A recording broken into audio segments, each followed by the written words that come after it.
illegal immigrants don't have nowhere to go, so y'all gonna come over here to our neighborhood, open the school up for them, really? Is that right? Anybody think that's right?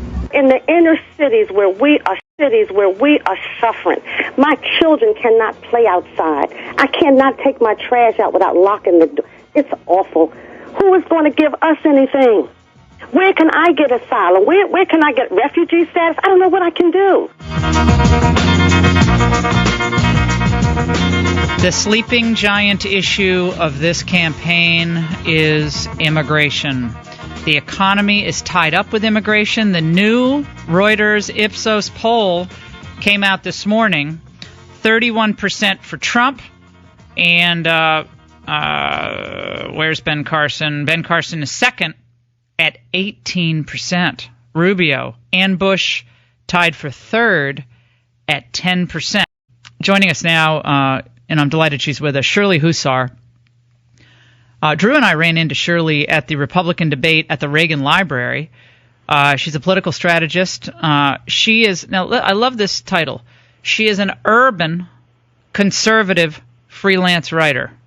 Now what does that mean? That means she doesn't just talk about crime and poverty and homelessness. She actually is there in the inner city pretty much every day, seeing what works, what has failed miserably, and what the challenges are and the possibilities are for candidates who want to make a difference and want to maybe bridge that gap between the haves and the have-nots with frankly, a more populist message. She joins us now. Shirley, how you doing? Great to talk to you.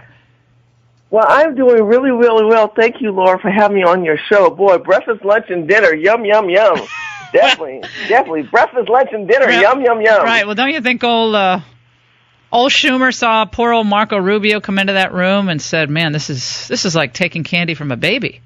You know what? It's like seeing Hillary Clinton thinking she's going to, or Ben Carson thinking he's going to be able to handle Hillary Clinton. That's going to be really more of a show if that ever occurs.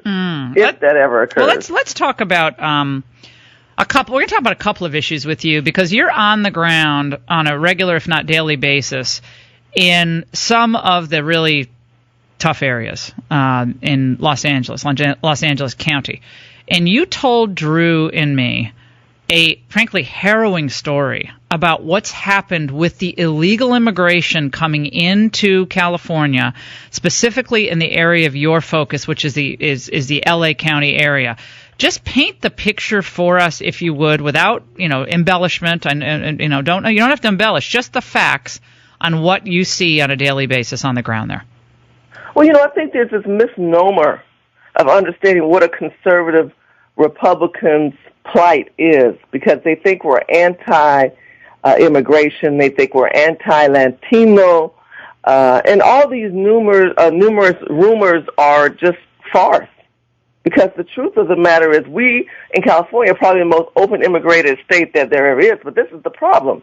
They don't want to assimilate. They don't want to go through the proper guidelines to become legalized.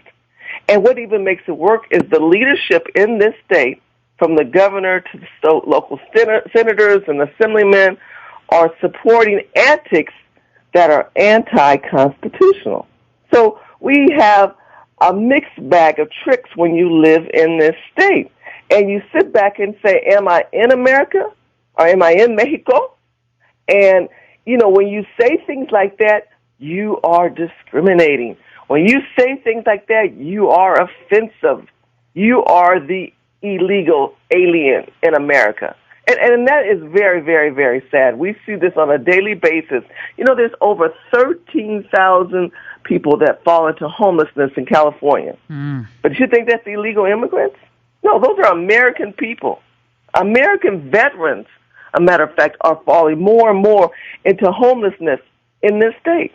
And it's really a plight, and I don't know what their agenda is, but we are thanking God for Donald Trump trying to make, and not trying, but actually making that the top running story through this campaign. So when you talk to Drew and me, we wanted to get down into the areas that you spend time in every day, and we weren't able to do it because we were, of course, had to rush out of town that next morning.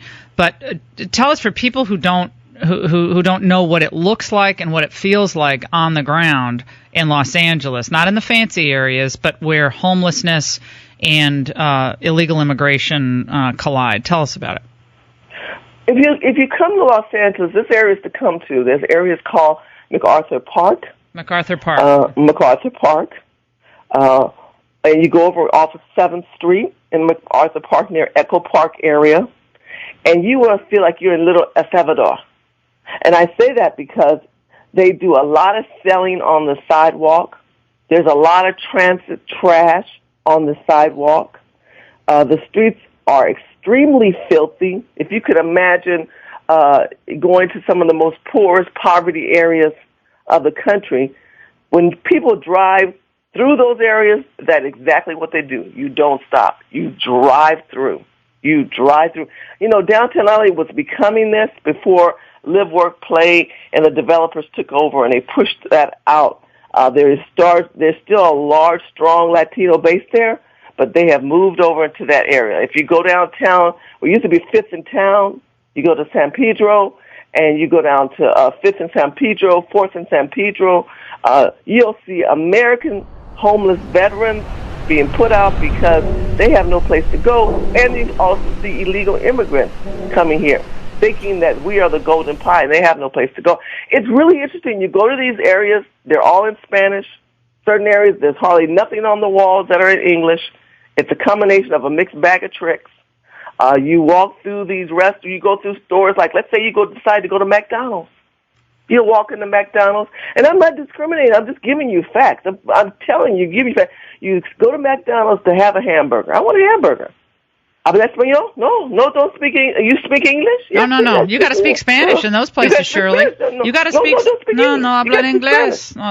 ¿Por qué? No, okay. Yeah, ¿por and qué? then everything's in Spanish. I'm telling you, Laura.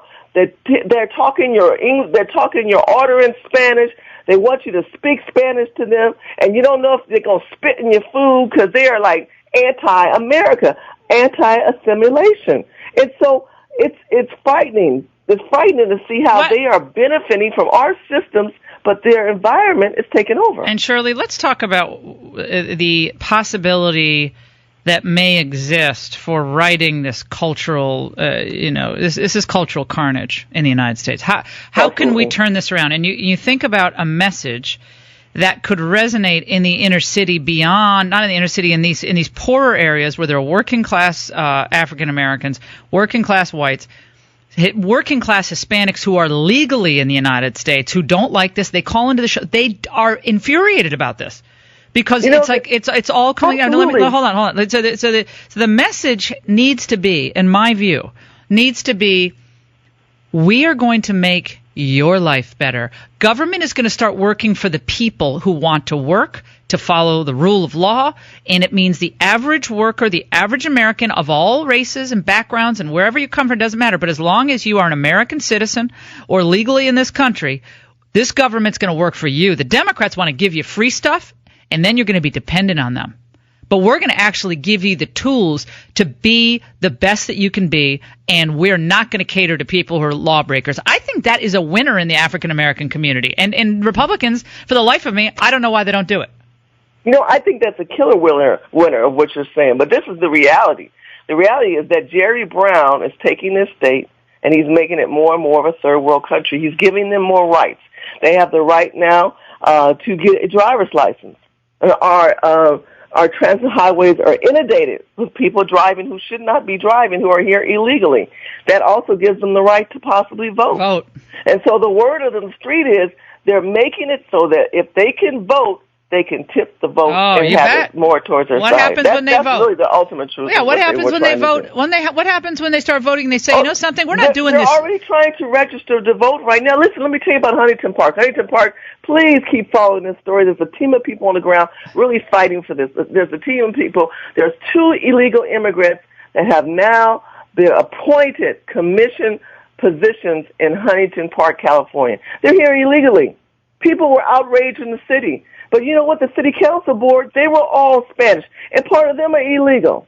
And they don't want to admit to that. Another thing that was so interesting is that when you address the city council to talk about this issue and you're illegal, you don't even speak in English. I waved my hand and I said, hello. Excuse me, can you speak English in this council meeting? They said, excuse me, ma'am, you're a guest.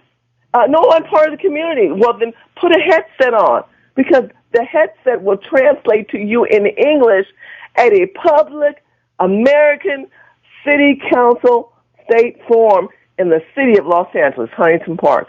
And we are still fighting to get those illegals, and there's more and more corruption getting ready to be exposed. The city of Bell, the city of Vern, the city of Huntington Park. But the Republicans in the city of California, they have only a section that they're doing. The RNC, they're only doing a section. The Jamil Shaw family is on a plight. Please follow the Jamil Shaw family, because they are an African-American family whose son was slaughtered and shot down in front of his house by an illegal immigrant who was supposed to be deported. But guess what? The police said, well, he's not really that bad of a deal. We're going to let him free on the street. The police will only deport them, because we've been talking to the ICE police, we've been talking to the local police, and they've told us the only reason they'll let them go back unless they do a heinous, hideous crime. Otherwise, they have just as much rights to stay here and work through the system. Shirley Husar, eye-opening. We love your passion. We love your passion for the rule of law, the truth, the idea that the system, the government, should work for the average American. All Americans should be served by the government, not the other way around. And this situation now is completely out of control. And unless people start to take this back, of all backgrounds and political persuasions, I don't care what your political persuasion is, this can't be what you want this country to become. This can't be. And I'm delighted she's with us. Shirley Husar,